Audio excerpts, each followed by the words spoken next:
Buy Dave Portnoy's book! Buy Dave's book!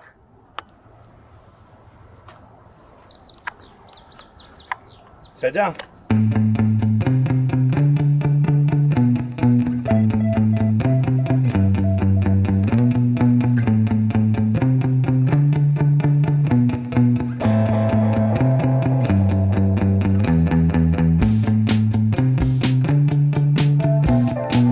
What's up, Fights? All right, so it is, what date is it? Is it July yet? It's June 29th? June 29th. 4th of July break, I guess. We're gonna go climb Storm King Mountain. We're gonna hike. We got 47 questions and topics from people. I think we're just gonna keep that running. We're gonna try and get to as many as we can today, but we'll keep that running for as long as we do this show. We also got an email from Dave as we were pulling into this. It's about his new book, Cancel Me If You Can, on shelves now. He wrote in the email, let's get it exactly here. My book comes out this week. That was the subject. This is to the whole company. And then so my book comes out this week. I'd appreciate at least 1/100th of the support everybody gave the epic failure that was Les Mascots. Appreciate it. I don't know why he said that. Could have just said, could you promote my book? But we're not gonna let it ruin the hike. We're not gonna let it ruin the hike. I think Dave's just mad because people supported it. I think that's what makes Dave the most angry about it. It didn't lose money. We didn't stop doing our jobs. Why does he hate it so much? This is James, by the way. How you doing back there? All right. Still wondering what Dave's all worked up about. This is beautiful. Almost helps you forget, right? Almost helps you forget, which is something that doesn't bother me at all. I do think Dave and I have a similar taste in entertainment, so I think he would agree with me. First 4 are good. We'll lose our way a little bit after that, and that's okay. It's hard. How the fuck we already get lost? Just more rocks. Where am I? We could go this way. I think we could go any way we want. I just don't know which way the trail is. I mean, that looks like it's going down over there. This is the way over here. Yeah. We're just going down the mountain now? Oh, got it. Poisonous berries. Do you think that was poisonous berries? I thought they were berries. That's scat, brother. All right, we got a trail. We got a trail. We've definitely not been on a trail, right? We were definitely not. We went the wrong way for a little bit. I was in the gym the other day, and I weighed myself. I never weigh myself. I've been feeling fat, so I was curious. In the gym scale, I weighed 195 pounds. 190 pounds. And I was like, damn, that's less than I usually weigh. Today I had a doctor's appointment. I got on the scale and I said I was 95 kilograms. And I said, what does that translate to? And the nurse said 218. And I said, oh, I weighed myself yesterday. I thought I was 190. And she audibly laughed out loud at me. Jenny was her name, D-J-E-N-E. She went, you thought you weighed 190? I said, that's what I thought, Jenny. And now I'm gonna hike a mountain until I get down to it. Fight's first question from the AFA. Have you given any thought to what you will be doing in 15 to 20 years?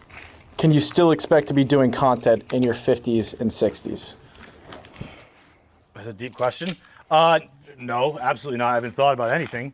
But yes, I don't know why people think that. Why people think like you can't be doing content in your 50s. Like, people in their 50s and 60s do shit all day, every day. I feel like that was something, I guess, kind of started early.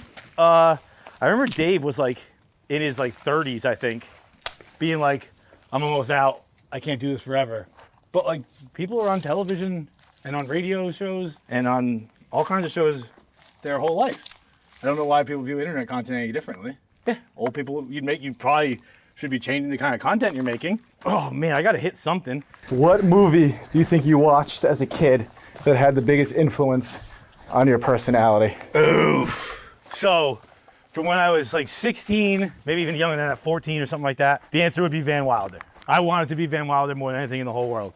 From when I saw that movie, probably throughout my 20s. But yeah, I think if it's going childhood, it would probably be Monty Python. I fucking loved that movie. I loved Monty Python, Holy Grail. I liked Life of Brian, but Holy Grail was my fucking shit.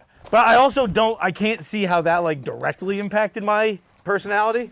Like when I liked Van Wilder, I would actively make choices to kind of be like that. I don't know how this would have affected my personality, but it's probably the movie that stuck with me the most.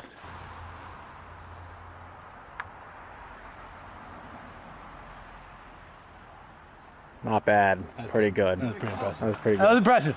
Well done. Yeah, show off. How would you rank the 5 Always Sunny characters? This is an absolute impossibility. That's the best part of Always Sunny. It's different every single time you watch. My gut instinct, 1, Frank, 2, Charlie, 3, Dennis, 4, D, 5, Mac. That's my gut. It'll be different tomorrow. That's from Luke. Shout out Luke. Shout out Luke. That's my godson's name, Luke. How's that stick? It's all right. It's not the one I hope to go home with. I hope to take a better stick home with me. But this stick's nice for conversation at the moment. Well, We're in like the exact same spot, just higher now, right? Yeah. James learned about mountains. 3 Barstool employees to be stranded on an island with.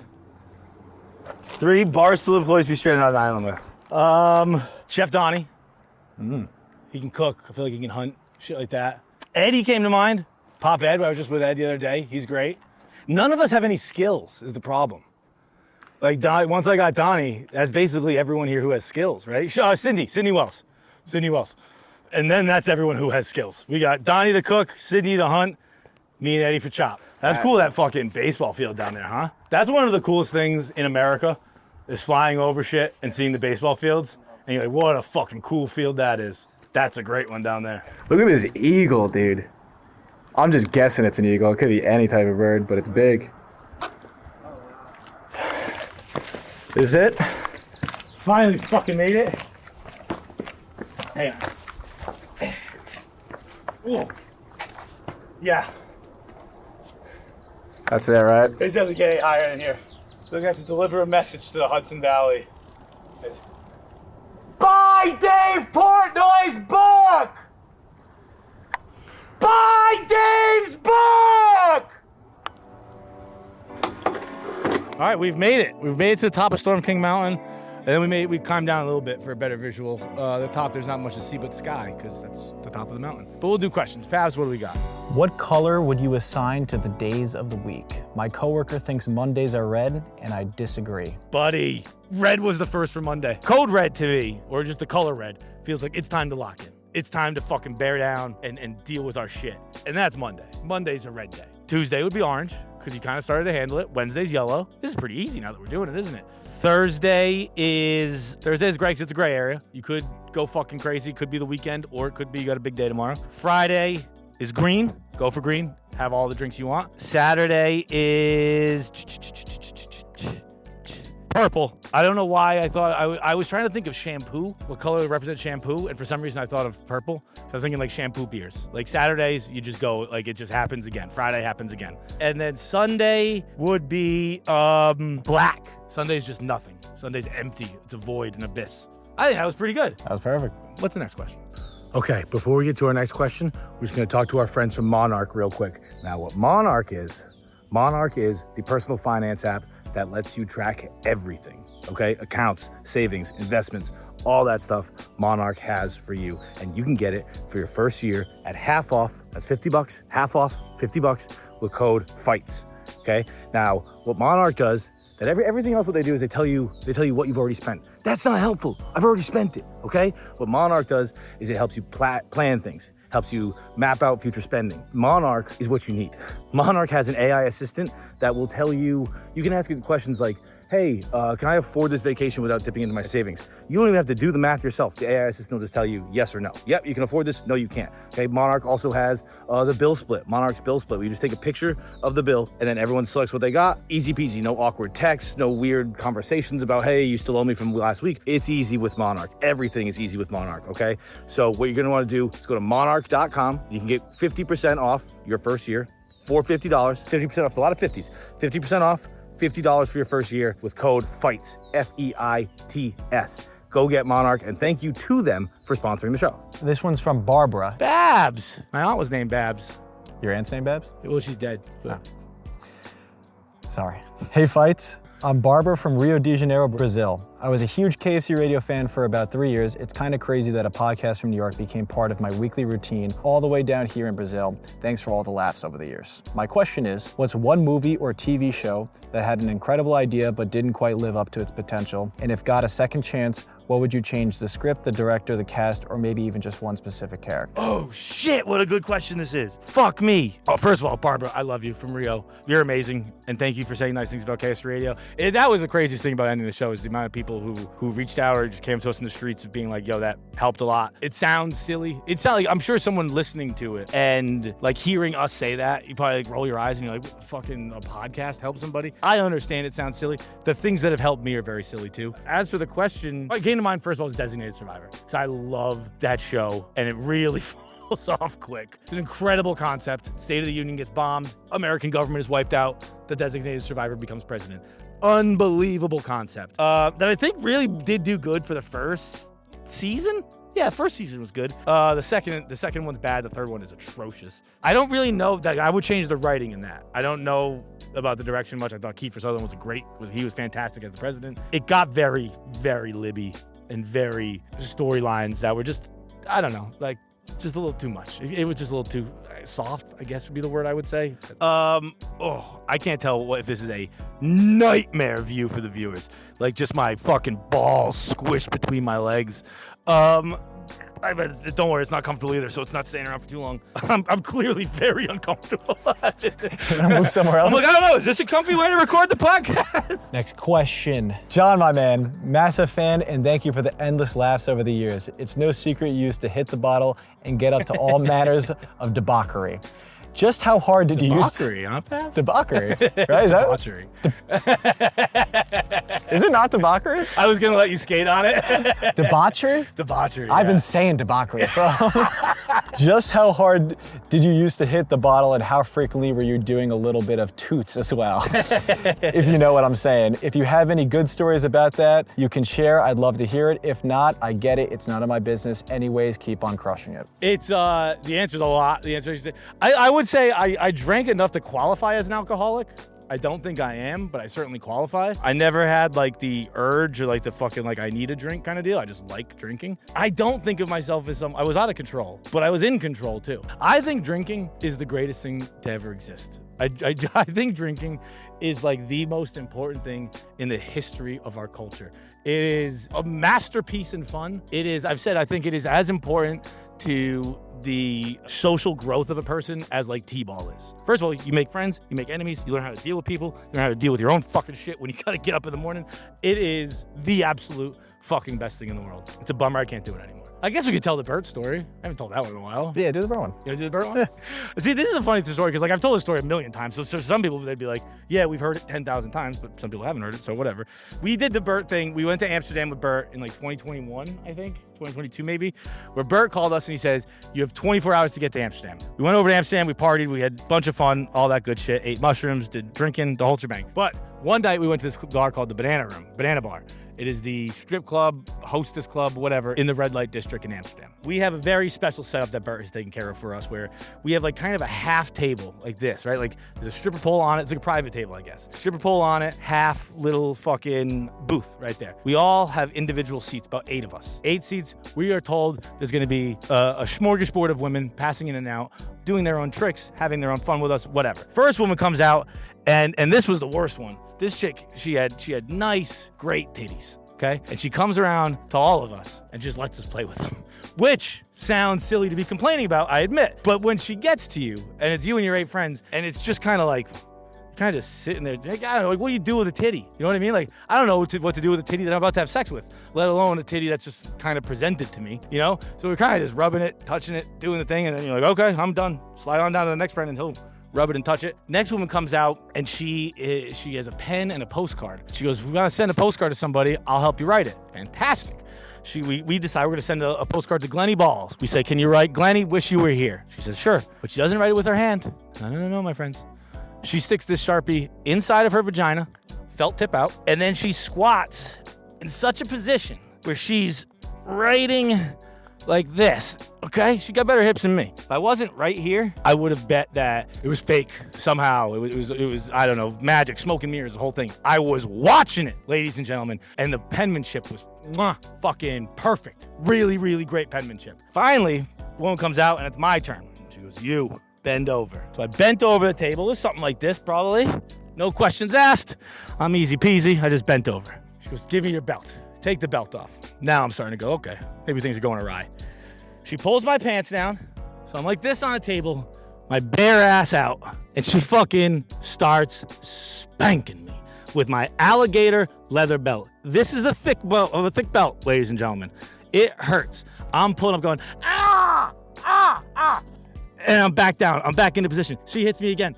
Ah, ah, ah. I'm back down. She's getting mad, okay? She's causing me, for real, significant pain. She's getting mad at me. She's like, you're being a pussy about this.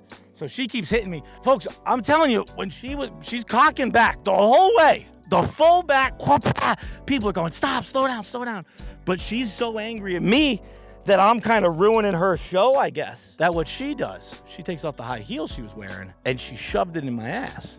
Now, I don't know that it got in. I don't know that it got all the way in. I do know I felt it knocking at the mudroom door. Does that make sense to everybody? And then that hurt so much that I went, ah! And when I came up to do that, you know what she did? I don't even have to tell you. You already know. She took that high heel and she shoved it in my mouth. I got down from that table. I said to Kevin, I said, was that in my ass? He goes, brother, I don't know. You're going to have to answer that one. But whatever was in your mouth was also the thing that was in your ass. I guess I don't even think of that as a drinking story. Like, that's just fun. I forgot to tell the Kevin Conley part of the story. Last stripper comes out and she's fucking firing a dildo out of her pussy. And she's like, no one can leave until you guys catch this, until someone catches it.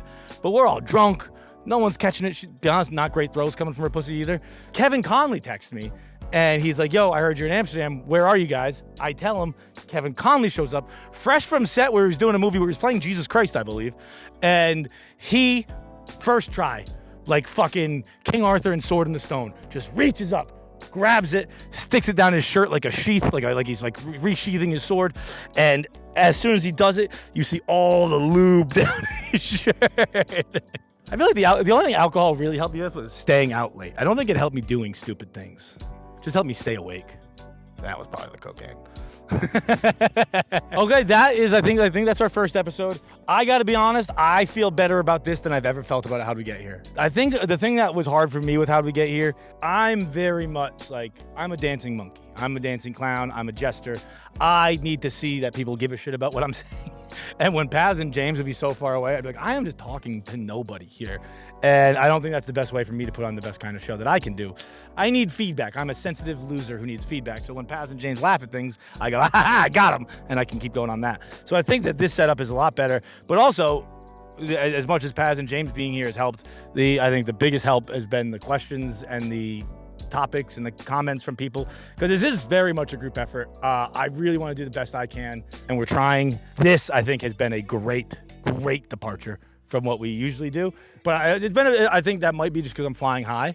And I'm flying high because we've also just had a lot of great stuff happening the last few weeks. We have, I think we've settled on what we're going to do for our project this year, our Out of Order project. We're going to do 4 short films. But honest to God, I'm going to look down the barrel of the camera when I say this, I think they're really fucking good. I think they're really good. That's it. This is fun. This has been a blast. I'm really happy we did this. I was nervous about it coming in. I just want, if you guys have one message that I leave you with, I want it to be that you understand it doesn't really bother us that Dave doesn't like mascots. Yes, buy Dave's book. It is awesome. And I'm sure he's very nice to all of us. And I'm sure it's a great read. I can't wait. I'm going to read the fuck out of it. I can't wait.